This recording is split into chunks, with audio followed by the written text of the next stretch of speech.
মনে করুন একদিন সকালে ঘুম থেকে উঠে আপনি দেখলেন কুয়াশার চাদর সরিয়ে আপনার বারান্দার সামনে একটা ঝলমলে উপত্যকা দাঁড়িয়ে আছে। তখন আপনি কি করবেন? ওদিকে শুনতে পাচ্ছেন ছলছল করে জল বয়ে যাচ্ছে নদীতে। তাওয়াং যাত্রার ষষ্ঠ দিনে আমাদের অনেকটা এই রকমই অবস্থা। আশেপাশের লোকদের জিজ্ঞেস করে জানতে পারলাম নদীর ওপারে যে উপত্যকাটি রয়েছে তার নাম চুবুক উপত্যকা। সেই উপত্যকায় হ্যান্ডমেড পেপার তৈরি হয়, রেড পান্ডা দেখা যায়, আবার কালো গড়ার সারস বা সোয়ান যাদের বলা হয় তাদেরও নাকি দেখা যায়। লোভ সামলানো যায় নাকি? পেরিয়েই পড়লাম যত তাড়াতাড়ি সম্ভব। আলো থাকতে থাকতে দেখে আসতে পারি যদি।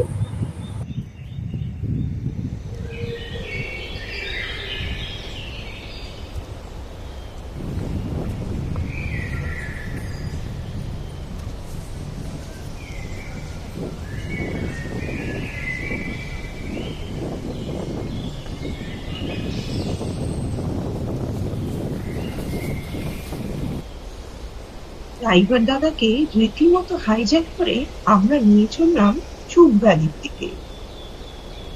সেখানে তখন কাজের সময় শুরু হয়েছে। কেউ বা তাঁত বুনছেন, কেউ বা মাঠে গেছেন কাজের জন্য। আমাদের গুটিকয় পর্যটকদের দেখে মোটেও তোরা আগ্রহী নয়।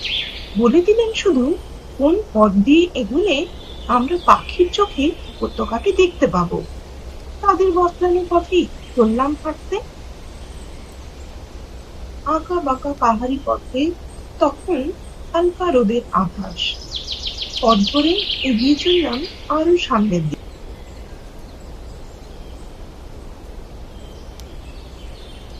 এক জায়গায় পৌঁছে নদীটা আবার দেখা দিল। ভালোই লাগছিল, ঝিরঝিরে বাতাস আর হালকা মিঠে রোদ্দুর। আর কিছু দূর এগোতেই সেই সবুজ ঢাকা পাহাড়, মেঘে ঢাকা পাহাড় আর মেঘেদের তুলোর মতো উঠে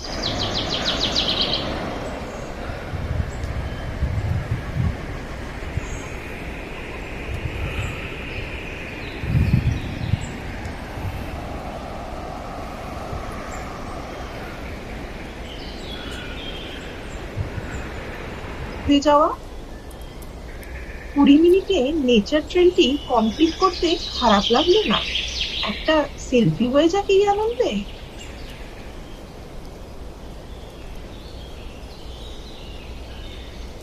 এই জায়গা থেকে বেশ পরিষ্কারভাবে দেখা যাচ্ছিল নেচার ট্রেলটি, ছোট পার্ক আর একটি হোমস্টেকে। সামনেই ট্রি হাউস। ট্রি হাউসের সিঁড়ি বেয়ে উপরে উঠে আমরা দেখলাম সুন্দর একটি ছোট্ট ঘর। সেখান থেকে দূরে পাহাড়ের খুব সুন্দর দৃশ্য দেখা যাচ্ছে।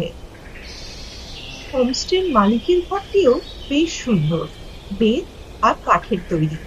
গরম থাকে নাকি ভালোই, তাই তো বলল।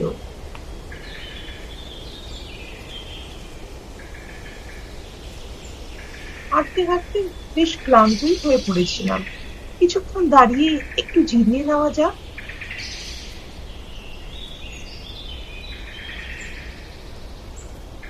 পিকনিক স্পটে কুরকুরে হাওয়ায় মেজাজটা একদম চনমনে হয়ে গেল। যাক, এবার আবার আমাদের হোমস্টেতে ফিরতে হবে। পেটে কিছু দিতে হবে তো। শেষবারের মতো রূপবালিকে দেখে নেওয়া। ওপাশে নদী তখনো কলকল শব্দে বয়ে চলেছে। কিন্তু কি করা যাবে, আমরা যে সমতলের মানুষ, আমাদের যে সমতলেই ফেরত আসতে হবে।